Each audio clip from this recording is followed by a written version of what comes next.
ओम शांति।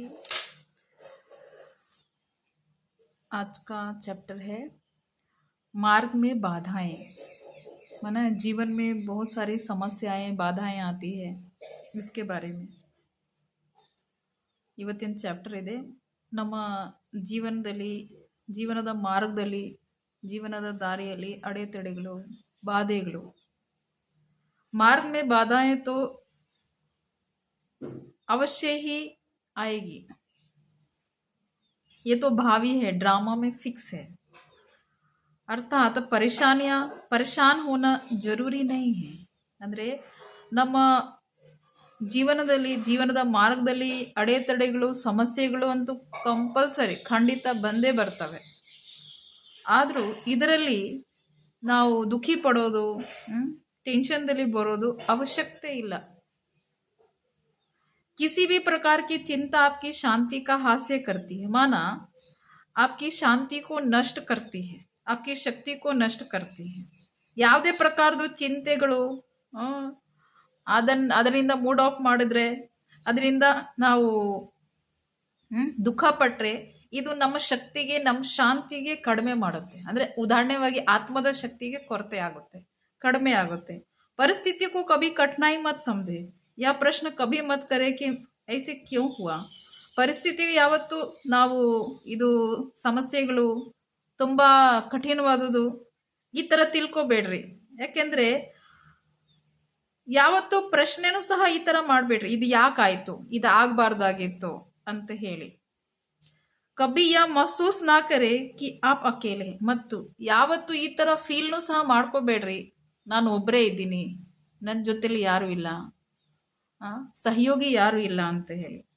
ನೆನಪಿಟ್ಕೊಳ್ರಿ, ಯಾದ್ ರಖಿಯೆ, ಈಶ್ವರ್ ಸदैव आपके साथ है, ಈಶ್ವರ್ आपको सहारा दे रहा है। ನೆನಪಿಟ್ಕೊಳ್ರಿ, ತಂದೆ ಅರ್ಥಾತ್ ಈಶ್ವರ ಯಾವಾಗಲೂ ನಿಮ್ಮ ಜೊತೆಲೇ ಇದ್ದಾರೆ, ನಿಮಗೆ ಸಹಯೋಗ ಕೊಡ್ತಾ ಇದ್ದಾರೆ। ಇದರ ಬಗ್ಗೆ ಒಂದು ಉದಾಹರಣೆ ಹೇಳ್ತೇನೆ।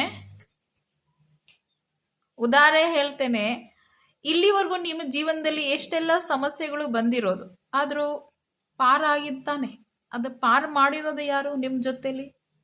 ಪರಮಾತ್ಮ ತಾನೆ। ಇಲ್ಲಿವರೆಗೂ ಇಷ್ಟು ದಿನ ಬಂದಿರೋ ಸಮಸ್ಯೆಗಳು ಪಾರ್ ಆಗಿದೆ ಅಂದರೆ ಈಗ ಬಂದಿರೋ ಸಮಸ್ಯೆಗಳು ಪಾರ್ ಆಗಲ್ವೇ? ಪರಮಾತ್ಮನ ಸಹಯೋಗದಿಂದ ಮತ್ತು ನಿಮ್ಮ ಆತ್ಮ ಬಲದಿಂದ ಈಸಿಯಾಗಿ ಪಾರ್ ಆಗುತ್ತೆ। ಆದರೂ ಅದು ಚಿಂತೆ ಮಾಡೋದ್ರಿಂದ ಅಲ್ಲ, ದುಃಖ ಪಡೋದ್ರಿಂದ ಅಲ್ಲ, ಗಂಭೀರವಾಗಿ ಪರಮಾತ್ಮ ನೆನಪು ಮಾಡೋದ್ರಿಂದನೇ ಆಗೋದು। शांति में स्थित होने के लिए समय निकालिए, शांत रहने से संभवतः स्थिति समाप्त हो जाती है, माना बुरी ಪರಿಸ್ಥಿತಿ समाप्त हो जाती है। ಶಾಂತವಾಗಿರೋಕ್ಕೋಸ್ಕರ ಸಮಯ ತೆಗೆದುಕೊಳ್ಳ್ರಿ, ಅಂದರೆ ಸ್ವಲ್ಪ ಹೊತ್ತು ಪರಮಾತ್ಮ ನೆನಪು ಮಾಡೋಕ್ಕೋಸ್ಕರ ಸಮಯ ತೆಗೆದುಕೊಳ್ಳ್ರಿ। ಶಾಂತವಾಗಿ ಇರೋದ್ರಿಂದ ವಿಪರೀತ ಪರಿಸ್ಥಿತಿಗಳು ಆಟೋಮ್ಯಾಟಿಕ್ಲಿ ಸಮಾಪ್ತಿ ಆಗುತ್ತೆ। ಪರಿಸ್ಥಿತಿ ಅಂದರೆ ಏನು? ಪರಿಸ್ಥಿತಿ ನಮ್ಮ ಸ್ಥಿತಿ ಅಲ್ಲ, ನಮ್ಮ ಸ್ಥಿತಿ ಶಾಂತವಾಗಿರೋದಿದೆ, ನಿಶ್ಚಿಂತವಾಗಿರೋದಿದೆ, ನಮ್ಮ ಸ್ಥಿತಿ ಖುಷಿಯಾಗಿರೋದಿದೆ।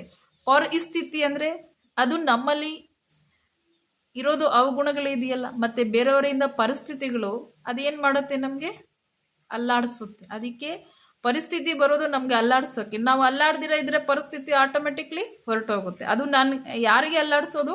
ನಮ್ಮ ಮನಸ್ಸಿಗೆ। ಅದಕ್ಕೆ ನಮ್ಮ ಮನಸ್ಸಿಗೆ ಶಾಂತವಾಗಿ ಇಟ್ಕೊಂಡ್ರೆ ಪರಿಸ್ಥಿತಿ ದೊಡ್ಡದಲ್ಲ, ನಮ್ಮ ಸ್ವಸ್ಥಿತಿ ದೊಡ್ಡದು, ಆಗ ಪರಿಸ್ಥಿತಿ ಆಟೋಮೆಟಿಕ್ಲಿ ಹೋಗುತ್ತೆ।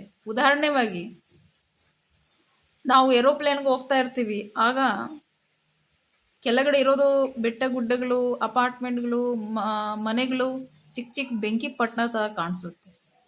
ಸೇಮ್ ಅದೇ ಥರ ನಮ್ಮ ಸ್ಥಿತಿಗೆ ಯಾವಾಗ ಗಟ್ಟಿಯಾಗಿ ಮಾಡ್ಕೊಂಡಿರ್ತೀವಿ, ಪರಮಾತ್ಮ ನೆನಪಲ್ಲಿ ಇರ್ತೀರಿ, ಆಗ ಪರಿಸ್ಥಿತಿಗಳು ಚಿಕ್ಕದಾಗಿರುತ್ತೆ। ನಾವು ಮೇಲೆ ಹೋಗೋದು ಅವಶ್ಯಕತೆ ಇದೆ, ಆದರೆ ನಾವು ಪರಮಾತ್ಮ ನೆನಪು ಮಾಡೋದು, ಪರಮಾತ್ಮ ಸ್ಥಿತಿಯಲ್ಲಿ ಇರೋದು, ಶಾಂತಿ ಸ್ಥಿತಿಯಲ್ಲಿ ಇರೋದು ದೊಡ್ಡದು, ಪರಿಸ್ಥಿತಿ ದೊಡ್ಡದಲ್ಲ। ಅದನ್ನು ಚಿಂತನೆ ಮಾಡಿ ನಾವು ದೊಡ್ಡದಾಗಿ ಮಾಡಿರ್ತೀವಿ।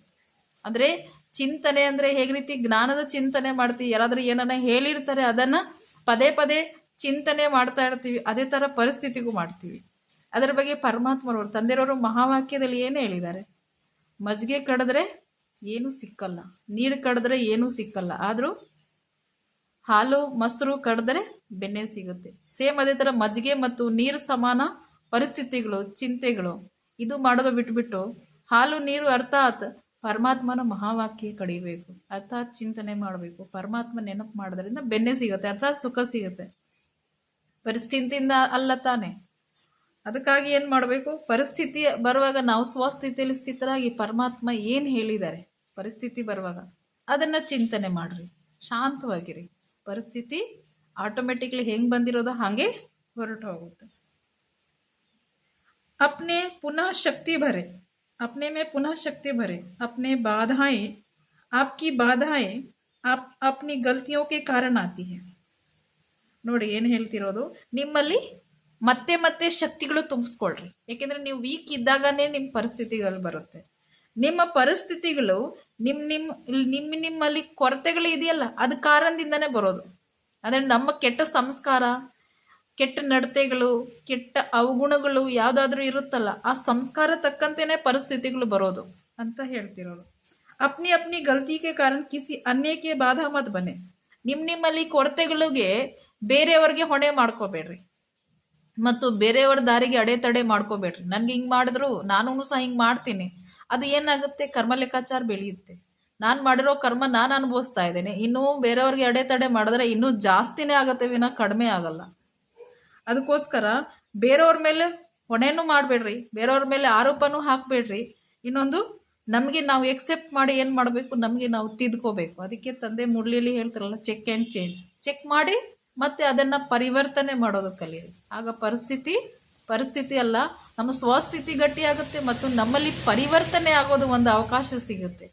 ಅದಕ್ಕೋಸ್ಕರ ತಂದೆ ಏನು ಹೇಳ್ತಾರೆ, ನಿಮಗೆ ಪರಿಸ್ಥಿತಿಗಳು ಬರ್ತಾ ಇದೆ ಅಂದರೆ ಗುಡ್ ಸೈನ್, ಪರಿಸ್ಥಿತಿಗಳು ಬರ್ತಿದೆ ಅಂದರೆ ಶುಭ ಸೈನ್ ಅಂತ ಹೇಳ್ತಾರೆ. ಅರ್ಥ ಏನು, ನಾನು ಪುರುಷಾರ್ಥ ಮಾರ್ಗದಲ್ಲಿ, ನಾವು ಆತ್ಮ ಉನ್ನತಿ ಮಾಡ್ಕೊಳ್ಳೋದು ಮಾರ್ಗದಲ್ಲಿ, ನಾವು ಜೀವನದಲ್ಲಿ ಮುಂದುವರಿಯೋದು ಮಾರ್ಗದಲ್ಲಿ ಮುಂದುವರಿತೀರಿ, ಇನ್ನು ಮುಂದೆ ಹೆಜ್ಜೆ ಇಡ್ತೀರಿ. ಪರಿಸ್ಥಿತಿಗಳು ಒಂದು ರೀತಿಯಿಂದ ಪರೀಕ್ಷೆಗಳು. ಒಂದು ಪರೀಕ್ಷೆ ಪಾಸ್ ಮಾಡಿದ್ರೆ ಇನ್ನೊಂದು ಕ್ಲಾಸ್ಗೆ ಹೋಗ್ತೀರಿ ಅಂತ ಹೇಳ್ತೀರಿ. ಅದೇ ಥರ ಪರಿಸ್ಥಿತಿಗಳು, ಒಂದು ಪರಿಸ್ಥಿತಿ ಬಂತು ನಾವು ಅದನ್ನು ಗೆದ್ದೆ ಅಂದರೆ ಇನ್ನೊಂದು ನಮ್ಮಲ್ಲಿ ಒಂದು ಶಕ್ತಿಗಳು ಅಚೀವ್ ಮಾಡಿದೆ ಮತ್ತು ಜೀವನದ ಮಾರ್ಗದಲ್ಲಿ ಇನ್ನೂ ಮುಂದೆ ಹೋದೆ ಅಂತ ಲೆಕ್ಕ. ಅಚ್ಚಾ, ಎಲ್ಲರಿಗೂ ಧನ್ಯವಾದಗಳು. ಓಂ ಶಾಂತಿ. ನೋಡೋರು ಸಬ್ಸ್ಕ್ರೈಬ್ ಮಾಡಿ, ಲೈಕ್ ಮಾಡಿ, ಶೇರ್ ಮಾಡಿ.